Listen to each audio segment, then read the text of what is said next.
Hey everybody, Jason Bermas here.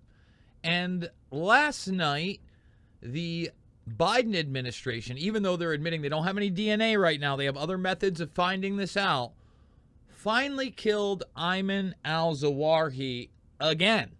And this is at least the third time he's been reported dead. I'm not sure if there are others. I've heard some people say 5. I've heard other people say 7. But we're going to focus on the ones that I was able to find via one of the info warriors out there that works at AmericaUncensored.net and put out an article all the way back in 2005 after U.S. intelligence had claimed to intercept communications between bin Laden and Ayman al-Zawahiri after they reported in 2002 that he was dead. Okay, and we have the problems with bin Laden out of the gates. You know, there are many people that say bin Laden was on dialysis during the 9/11 attacks. And then we also have the Dan Rather report in January of 2002 where they had eyewitness accounts. I want to repeat this. Eyewitness accounts, okay, of what? Of bin Laden being in their hospitals. Remember, Pakistan is where they supposedly found him in that raid. Being protected by the Pakistani military on September 10th, okay? And on the 20th anniversary of 9/11, I was getting some of this wrong. I thought it was a New Year's message. No, it was a message from Ayman al-Zawahiri on the 20th anniversary of 9/11. I featured this, okay, in a video, uncensored, the 9/11 Bread and Circuses Anniversary is Scary. You can go watch that video over on Rockfin. But what we were discussing is, in the previous November, okay, that's September 2021, in November of 2020, they said they killed him again. And I pointed out a slew of different information, including the fact, Zawahiri was on film and in pictures with bin Laden pre-9/11, and we still couldn't find the guy? Give me a break. Come on now. Come on now. So, let's start here. U.S. intercepts al-Qaeda letter. That is what encouraged this gentleman right here. You can find him on Twitter. He is Lawrence of America at LP Steele for real. And he posted this article. Again, this is from 2005. The magicians Abu al-Zarqawi, and Zarqawi was somebody I was discussing yesterday because they killed him a ton of times. Like motorcycle chases, you name it. I also brought up a guy named Adam Gadon. We're going to show you that as well, because Gadon is just so outwardly a U.S. intelligence asset. This is Adam Perlman, okay, and he was finally supposedly killed in a drone strike in 2015. All right, so here you have him making a big ta-da about the fact, wait a minute, I thought that al-Zawahiri, again, they were telling us, we've got the terrorists. We stopped them all. We stopped al-Qaeda and the Taliban, right? They said in 2002, top bin Laden aide killed. Report. Ayman al-Zawahiri, considered Osama bin Laden's top aide, has been killed in Afghanistan. Russia's Itar-Tas news agency reported yesterday, citing informed sources. Now, what was crazy is that in, again, September 2021, he puts out a new video message. And this is a guy that was featured in possibly the most controversial South Park episode. In fact, South Park, there were 5 episodes that they had to take out because of HBO Max. Of course, this was one of them. A lot of people remember it because of Muhammad and the outrage there. That's what they always make it about, Muhammad. They were playing clips in 2006 of Ayman al-Zawahiri, responding to pictures of Jesus Christ defecating on George Bush and the American flag. Okay? You see that? That's what they were doing these things with. It was a big old joke. And then Zarqawi, who I really want to focus on, because now again, Zawahiri's finally dead 20 plus years later, put out a video last year. We don't know much about it. All right? We can't tell you whether or not. Again, they said they don't have his DNA. Let me repeat that. They don't have his DNA. And remember, they had to censor those episodes over the threat of fatwa. All right? Now, al-Zarqawi, who in this article, you can see how many times they actually killed him, the magicians. Let me just show you right here. January 4th, Zarqari was reportedly arrested in Iraq. Okay, they say he was captured. That's the 5th. Tuesday, new tape from Zarqari. 2 weeks later, was he really captured? 2004. Iraqi militants claim he's dead. This is, I believe, the one where he eludes capture but left clues. I think that's the motorcycle chase.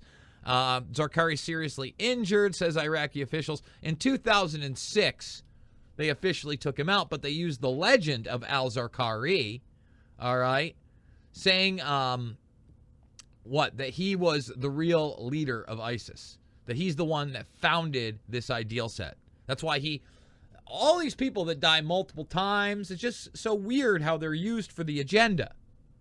So odd that occurs. So let's also look at this other terrorist. Adam Gadon looks pretty American because he is. He's from Wisconsin. All right? Adam Gadon was once American Adam Perlman. Let's play this clip.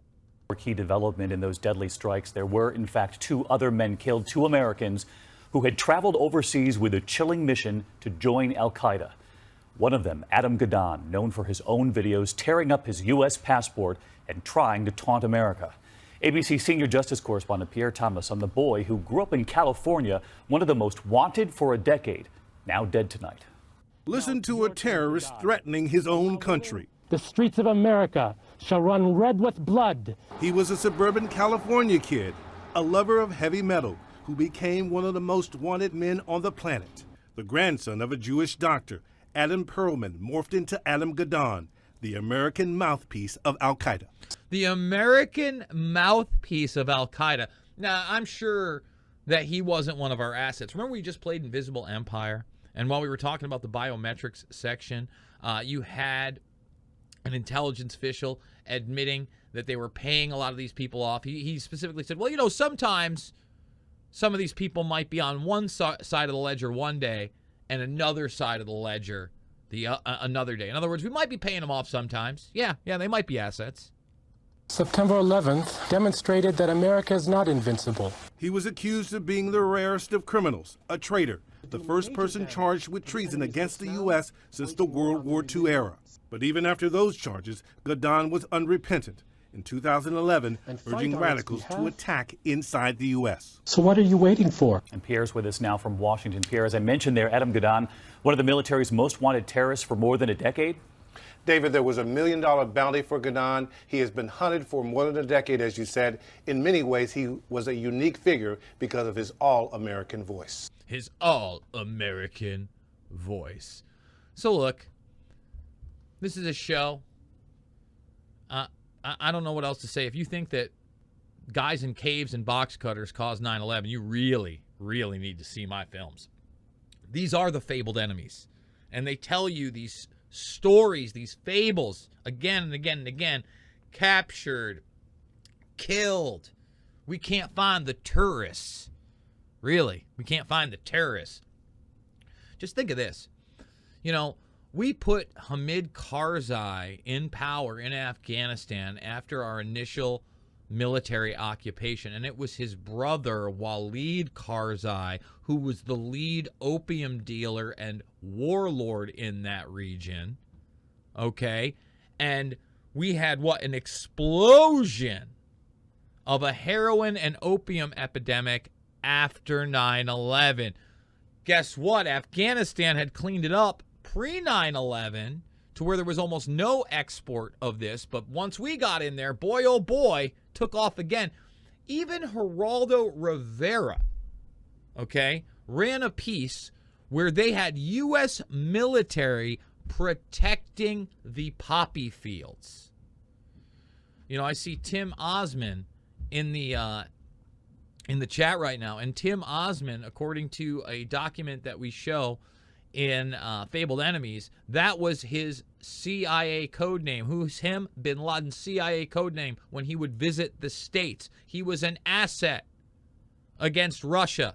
Look into the BCCI scandal. Look into the Mujahideen, the freedom fighters, and find the real reality. So a bunch to do about nothing, in my opinion, guys. Again, if you want to go check out where we talked about this last year, especially, in light of the 9/11 anniversary. Uncensored, the 9/11 Bread and Circuses anniversary is scary. You can find that, I think, exclusively over at Rockfin. So at least follow me there for free. If you hit the subscribe button, it is $9.99 for the month, or $99.99 for the year. You get everybody else's premium content. You can support this broadcast by buying me a coffee. But really, folks, Loose Change Final Cut and Fabled Enemies. Loose Change Final Cut and Fabled Enemies. If you believe any of these fables about al-Baghdadi, right? He was the new ISIS guy that they got, or al-Zarqawi, or Ayman al-Zawahiri, or really even bin Laden himself. You need to watch those films and realize that we've been lied to, and it's not a left or right issue. It's a right and wrong issue. So, guys, I love you, and I will see you all on the flip side.